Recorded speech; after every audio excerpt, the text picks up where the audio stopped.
Assalamualaikum warahmatullahi wabarakatuh. Sahabat Banten Podcast, bertemu lagi dengan saya Nizar Solihin. Kali ini tausiah Ramadan kita Banten Podcast bersama pengurus cabang NU Kota Serang. Kita akan mengangkat tema keutamaan dan pahala takbiran. Mungkin sahabat Banten Podcast bagian belum tahu apa keutamaan dan pahala takbiran. Apa hanya sekedar pukul-pukul bedug saja kan? Enggak juga. Ternyata di sana ada keutamaan dan pahalanya. Nah, bersama narasumber kita kali ini yaitu Bapak Ustadz Abdul Muhaimin. Beliau sebagai MDS Rijalur Ansor Kota Serang dan juga beliau bekerja sebagai pegawai di Kementerian Agama Kabupaten Serang. Selamat datang Pak Ustadz, sehat? Alhamdulillah. Assalamualaikum warahmatullahi wabarakatuh. Waalaikumsalam warahmatullahi wabarakatuh. Pak Ustadz, terima kasih sudah bisa hadir di Banten Podcast. Sami-sami. Gimana kabarnya? Baik. Alhamdulillah sehat walafiat. Walafiat. Kabar keluarga gimana Pak?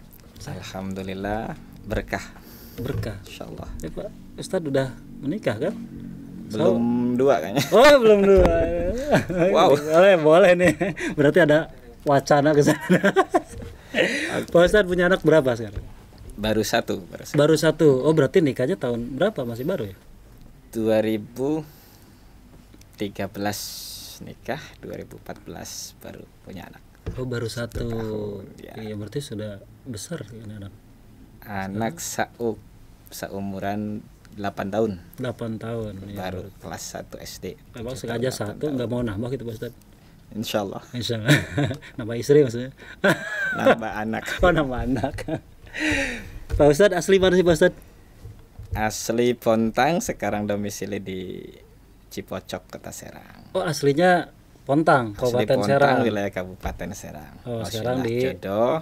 Kita tinggal di Cipocok. Oh ketemu istri di mana itu? Di Cipocok. Oh di Cipocok. Betul. Pak Ustadz itu waktu itu sudah jadi sudah bekerja di Kemenag apa memang sebelumnya di mana?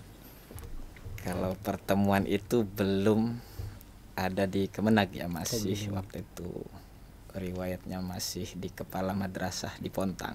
Oh, sebelumnya kepala madrasah. Tuh, sempat. Madrasah apa tuh kalau boleh tahu?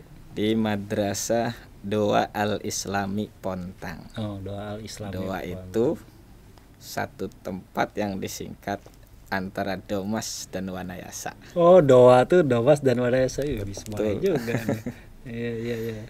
Nah, ini buat sahabat Banten Podcast yang dari Pontang kan menonton ini kepala sebelumnya kepala madrasah yang sekarang ditarik menjadi pengawas ya di Kemenag. Pengawas di Kemenag.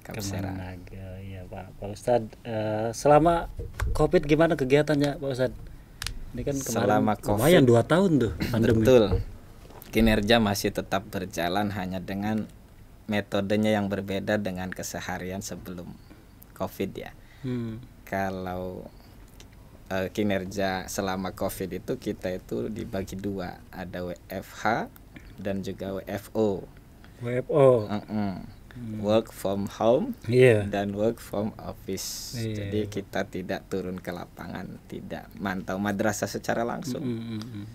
Karena secara tusi memang harusnya turun memantau pelaksanaan kegiatan belajar. Iya kan pengawas. Betul. Tapi kemarin berubah teknisnya karena tidak ada pertemuan satu sama lain, jaga jaraknya itu. Dikhawatirkan. Kita ikhtiat ikutin aturan. Kemudian untuk rapat-rapat itu berarti Zoom. Rapat kita pakai Zoom meeting. Ya menyampaikan ke para kepala madrasah. Betul. Sebelumnya kita pakai Meet, Google Meet dan Zoom meeting. Ya sebelumnya kepala madrasah, sekarang jadi pengawas ya akhirnya kembali memberikan edukasi kepada kepala madrasah. Mudah-mudahan lah ya Pak Ustadz di bulan suci Ramadan ini kita diberikan kekuatan dan amal kita juga diterima. Ya Allah ya Rabbal Alamin. Amin. Pak Ustadz, ini kan temanya tadi menyampaikan soal keutamaan dan pahala takbiran. Betul. Nah selama ini kan kita masyarakat tuh tahunya ya takbiran aja sebagai tanda kita mau lebaran. Betul. Nah kalau ini di sini ternyata ada keutamanya juga dan pahalanya. Betul. Boleh disampaikan dong Pak Ustadz biar masyarakat Banten Podcast juga. Baik. Diawali muqaddimah atau langsung? Silahkan kepada Pak Ustaz. Assalamualaikum warahmatullahi wabarakatuh. Waalaikumsalam. Innal hamdalillah nahmaduhu wa nasta'inu wa nastaghfiruh wa na'udzubillahi min syururi anfusina wa min sayyiati a'malina may yahdihillahu fala mudhillalah wa may yudlilhu fala hadiyalah. Amma ba'du. Para pemirsa podcast yang saya hormati dan mudah-mudahan Allah senantiasa memuliakan. Amin. Pada kesempatan kali ini, puji syukur kehadirat Allah Rabbun Ghafur telah diperkenan untuk melaksanakan sebuah aktivitas yang insya Allah manfaat dan berkualitas untuk kita para pemirsa, khususnya bagi mereka yang haus akan ilmu-ilmu seputar Ramadan hingga ujung Ramadan. Dengan tema kali ini tentang keutamaan dan pahala Ramadan, pahala takbiran, saya berputar dari sebuah kata yang kemudian meliputi sebuah definisi. Kalau dalam ilmu yang diajarkan pada pondok pesantren, takbiran itu merupakan isim masdar dari lafaz kabbaro yukabbiru takbiron. Masyarakat kita umumnya Jawa mengartikan itu menjadi takbiran. Nah, suatu aktivitas atau kegiatan di mana di dalam kegiatan tersebut dikhususkan pada lafal takbir. Dengan dimasdarkannya lafaz itu menjadi takbir, ini mencakup makna ungkapan-ungkapan rasa syukur kepada Allah Subhanahu wa taala, upaya mengagungkan Allah Subhanahu wa taala dengan takbiran atau membesarkan, atau dengan kata lain mengagungkan asma Allah. Kita mungkin acap kali mendengar takbiran itu waktunya biasanya Id, baik Idul Fitri maupun Idul Adha, yang kemudian oleh ulama fikih dibagi dengan rentang dan estimasi waktu yang berbeda. Kalau Idul Fitri batasannya tidak begitu luas, mulai dari maghrib dibacakan, takbiran itu dimulai dan berhenti saat khotib sudah tausiah khutbah di atas mimbar. Itulah batas takbir yang kita baca di hari-hari Idul Fitri. Batasannya sampai pada khotib selesai di mimbar. Beda halnya dengan takbiran yang dilaksanakan pada Idul Adha. Kalau Idul Adha itu bisa dimulai pada ba'da asar min yaumi Arafah. Jadi tanggal 9 Zulhijjah itu disebut Yaumu Arafah, hari Arafah, tanggal 9 bulan Zulhijjah.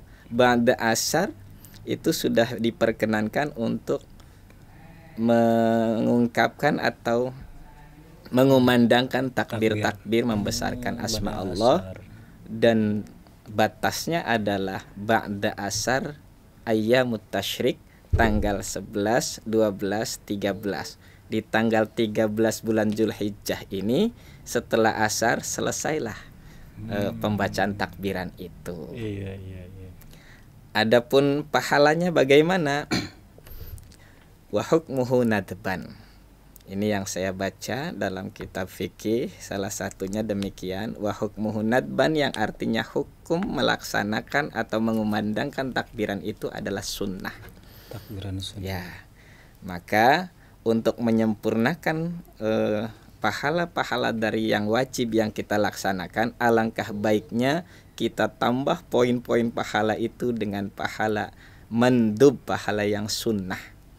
Nah, dan pada bulan ini tepatnya Ramadan kemudian diakhiri dengan takbiran, alangkah beraneka ragamnya pahala-pahala sunnah yang bisa kita panen.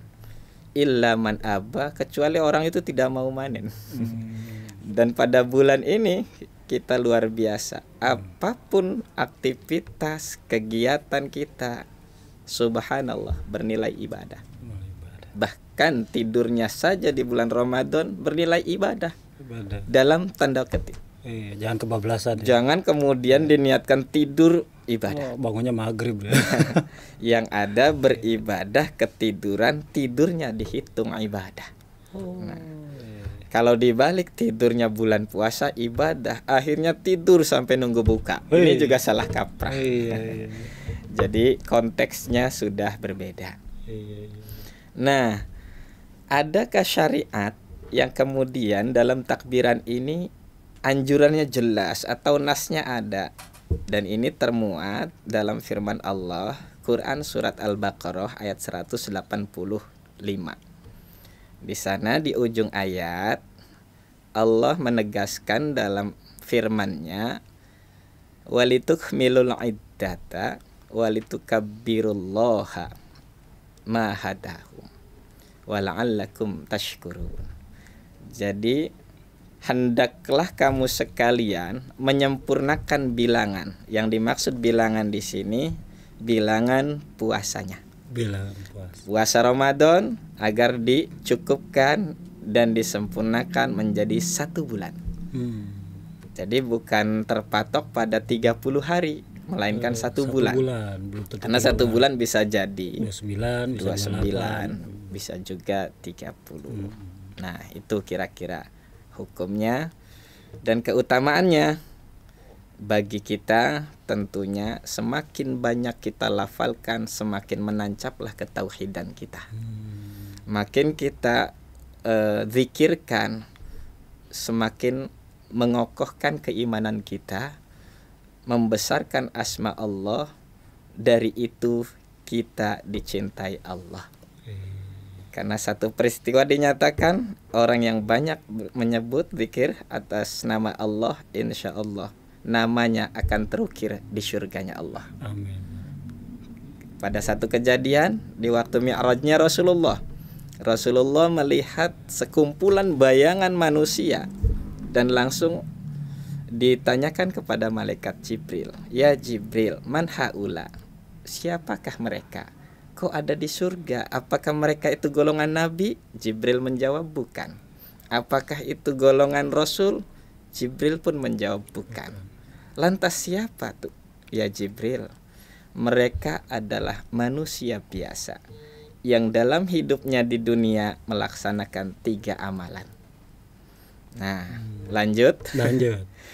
Di antaranya amalan yang pertama adalah kana fid dunya lisanuhu ratban bi dzikrillah. Selama ia hidup di dunia, lisannya, mulutnya ia basahi dengan zikir kepada Allah. Nah, dari kelakuan zikir kita inilah insya Allah menjadikan kita memiliki status ahli surga. Itu kira-kira singkatnya demikian. Bukan singkat itu, adem ya dengarnya. Sahabat Banten Podcast yang mendengar Pak Ustadz nih, saya kayak yang dengerin radio. Enak amat maksudnya.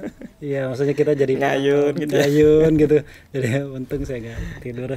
Tapi ya menarik juga, termasuk tidur saja ibadah. Gitu ya, asal jangan sampai kebablasan. Kadang-kadang yang nggak sengaja tidurnya bangke kan, mungkin ada tuh yang begitu susah dibangunin. Betul. Nah Pak Ustadz, kadang-kadang kan ada yang setelah sahur tuh sholat subuh tidur lagi. Nah itu bagaimana sih Pak Ustadz? Boleh, ini kan di luar konteks itu, tapi saya pengen tahu sih. Boleh. Gimana tuh?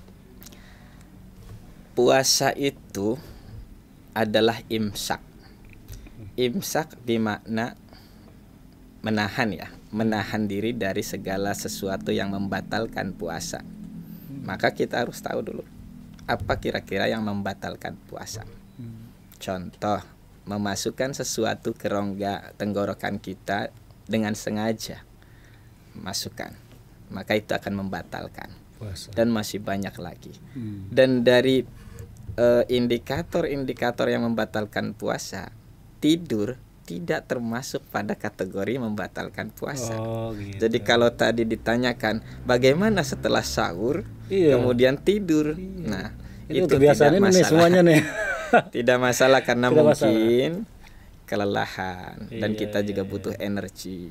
Bulan puasa bukan berarti libur dari aktivitas, akan tetapi aktivitas kita sedikit pun dinilai kualitas. Iya, tapi kalau ketiduran itu, maaf nih, bicara ideal di bulan puasa itu berapa lama yang ketiduran itu? Ketiduran.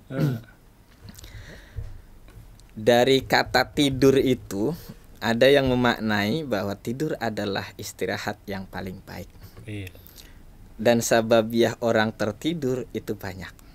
Satu, kelelahan sehingga menimbulkan ngantuk, atau memang yang kedua ada hak mata yang harus ditunaikan. Maka di antara dua itu, maka tidurlah sebagai obat. Karena Ada satu lagi Pak Ustadz. Ya. Tumor. Tuman molor. Itu namanya hobi ya. Oh, hobi. Nah itu gimana tuh Pak Ustadz? Itu berapa lama nih idealnya supaya kita walaupun ketiduran atau tidur memang sengaja? Yang ketiduran yang kemudian dinilai ibadah. Contoh kita qiraah, baca Quran atau tadarus, kemudian merasa capek, kelelahan, kemudian dia tertidur di bulan puasa itulah tidur yang memang dikategorikan sebagai memiliki nilai ibadah. Oh, nilai ibadah. Beda halnya dengan dia awalnya tidak punya aktivitas, kemudian sengaja tidur. Nah, ini yang kemudian dia dapat puasanya, tapi tidak dapat nilai pahala dari puasanya. Karena habisnya waktu siang harinya ini buat tidur. Untuk tidur. Iya, karena supaya gak kerasa lapar. Ya, perutnya diganjal dengan bantal supaya nggak berasa. Ini yang mungkin yang di luar dari konteks tidur yang dimaknai ibadah. Iya. Okay. Tapi itu ya memang tradisi kita kan. Betul. Takbiran dimaknai bukan dari pahala aja memang. Betul. Orang anak-anak tuh kan taunya wah rame aja gitu. Betul. Kita keliling takbiran. Nah itu juga yang takbir keliling itu ada maknanya juga gak Pak Ustadz? Ada. Ketika ada aktivitas berjamaah dengan akomodasi dan transportasi dalam rangka tujuannya syiar, ini juga termasuk ibadah. Hanya saja dalam praktiknya, nah di sini manusia apakah menjalankannya dengan konteks ibadahnya? Karena jelas dalam firman-Nya, wa may yu'adzim sya'airallah fahuwa min taqwal qulub. Barang siapa yang mengagungkan syiar Allah, maka itu bagian dari hati yang takwa. Jadi semangat bertakbir, apalagi sampai keliling mengeluarkan transportasi dan bensin dengan keikhlasan, insyaallah mujtamaah pahalanya berlipat ganda.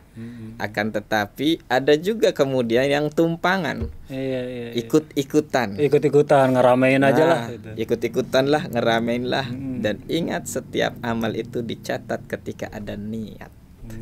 Innamal a'malu binniyat wa innamal likulli imri'in ma nawa. Segala amaliyah akan terhitung berpahala jika diniatkan. Jelas ya sahabat Banten Podcast. Jadi keutamaan dan pahala takbiran.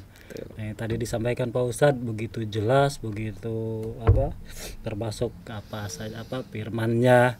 Jadi kita tahu apa itu keutamaan dan pahala takbiran, tidak sekedar takbiran. Betul. Kadang-kadang kan hanya ingin meramaikan saja. Betul. Tapi anak-anak pas senang-senang saja ya. Pak Ustadz. Nah, sekarang memang berbeda dengan zaman dulu takbiran tuh. Kan dulu masih ada masih teringat lah saya waktu masih kecil itu ada suara petasan. Sekarang sudah dilarang. Memang ya itulah makna takbiran, termasuk dengan dengan anak-anak di masjid itu jadi dianggapnya yaitu kayak kita ikut takbiran, nggak tahu kalau ternyata di belakang itu ada keutamaan dan ada pahalanya. Pak Ustadz, memang nih sahabat Banten Podcast kan banyak yang memang tidak tahu soal keutamaan ini. Tadi sudah disampaikan, alhamdulillah, semoga nih menjadi manfaat bagi Amin. masyarakat, dan begitu jelas disampaikan oleh Pak Ustadz, dijelaskan apa yang makna sesungguhnya. Karena di tausiah Ramadan ini kita harus banyak-banyak itu niat yang baik. Betul. Termasuk tadi kalau memang ya ketiduran tuh ternyata ya kita baru tahu tuh ya, udah ketiduran atau memang tidur disengaja itu ternyata berpahala. Nah, di luar konteks itu Pak Ustadz, yang membatalkan puasa itu selain yang masuk ke tenggorokan, di luar yang masuk ke tenggorokan ada sih Pak Ustadz? Ada. Apa tuh? Yang kedua itu muntah dengan sengaja. Oh, muntah dengan sengaja. Ya, kalau hanya sekedar muntah itu tidak menjadi batal puasa. Akan tetapi ada wasilah diupayakan supaya muntah, itulah yang kemudian membatalkan puasa. Oh, Nah, iya. itu memasukkan makanan jelas tadi. Ya, Dan muntah. selanjutnya juga berkumpul bagi suami istri di siang hari. Itu Suami juga, istri berkumpul di ya, siang hari. Berkumpul ini bahasa fikihnya kan jima ya. Apa tuh jiwa tuh? Jima itu adalah hubungan intim antara suami dan istri siang bolong di bulan puasa. Jadi bukan memasukkan, mengeluarkan juga. Ya, sama. Jadi Iya, hal iya, yang iya. demikian ini bukan hanya membatalkan puasa, bahkan pelakunya itu justru akan mendapatkan sanksi yang besar, yang berat juga, yang disebut kifarat. Dan kifarat daripada membatalkan puasa dengan cara yang ketiga tadi, Iya, karena yaitu nggak jima, nahan, nggak ya betul. bisa nahan. Maka dia disanksi untuk berpuasa 2 bulan mutatabi'aini berturut-turut tanpa henti. Setelah Itu kifarat Idul Fitri. bagi yang melanggar bulan puasa. 1 hari dibayar 2 bulan 1 berturut-turut. hari biar 2 bulan. Bayangkan kalau perempuan, kira-kira bisakah puasa 2 bulan berturut-turut? Nggak bisa. Fa illam yastati, maka jikalau itu tidak ada kemampuan untuk mewujudkannya, tidak sanggup, maka ia wajib mengeluarkan sedekah kepada 60 orang miskin. Oh, tapi masih bisa ya Pak Ustadz? Masih Ya? ada alternatif Alternatif yang lain. lain. Betul. Jadi hukum pun tidak qat'i begitu saja diukur kepada kemampuan hamba itu. Ya. Alhamdulillah saya jadi tahu nih Pak Ustadz, yang membatalkan puasa terakhir tuh yaitu memang ya namanya godaan. Kadang-kadang istri tuh jadi bagai bidadari kalau bulan puasa. Nah. Sebelum-sebelumnya mah kita bisa lirik-lirik ke yang lain. Tapi kalau udah puasa karena ketemunya istri tuh. Ya, tapi betul. Pak Ustadz, alhamdulillah saya jadi paham nih. Mudah-mudahan sahabat Banten Podcast juga tuh dimaknain tuh. Yang ketiga terutama yang sudah berumah tangga, jangan sampai yaitu berkumpul pasangan suami istri, lebih baik ya kita sibukkan dengan mengurus anak lah gitu. Atau misalkan dengan apa, disibukkan dengan kerjaan dan sebagainya. Karena memang berat sanksinya ketika udah apa, kadung kalau bahasa ini mah kadung, terlanjur. Kadungnya terlanjur sudah melakukan itu, ternyata itu kalau perempuan terutama yang susah, karena harus selain puasanya juga tetap dilakukan, walaupun tertahan dengan datang bulan, harus bayar sodakoh. Betul. Laki-laki ya 2 bulan berturut-turut, wah berat. Saya lebih baik nahan deh. Nggak usah selama sebulan banget. Mau ditambahkan, saya teringat kutipan baik laki-laki maupun perempuan terkait jima yang tadi. Jima, itu saya teringat pada kitab Syarah Muhadzab. Di sana dituangkan bahwa jika perempuan makruhatan atau mukarohatan dipaksa oleh suaminya, nah itu tuh, maka yang dihukum kifarat adalah suaminya dan tidak membatalkan puasa sang istri. Nah, ini tidak. Mungkin kalau ditayangkan bisa fenomenal, tetapi silakan, itu termaktub dalam kitab Syarah Muhadzab. Tapi ibu saya jadi tahu tuh. Ya. Dan yang kedua, laki-laki juga ketika dia dalam keadaan tidur, mohon maaf dalam tanda petik, istri yang bernafsu, kemudian istri yang berupaya menginginkan itu, sementara suaminya tidak tahu karena tidur. Orang tidur itu lepas dari hukum. Nah ya, Orang tidur hilang akal itu lepas daripada hukum, baik yang wajib maupun yang haram.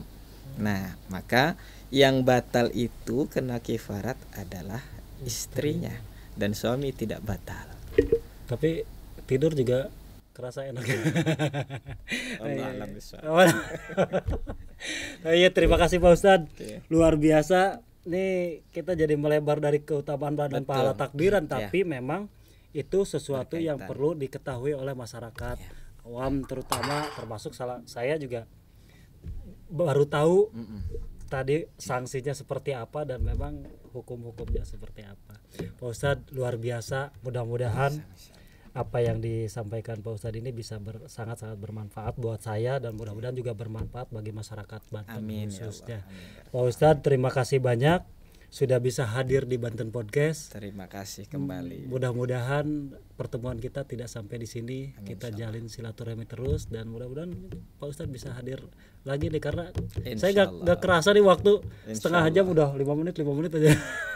Tapi ini luar biasa. Amin. Memang banyak hal yang masih saya bikin penasaran karena Pak Ustadz selalu menjawabnya dengan firman juga, jadi saya semakin yakin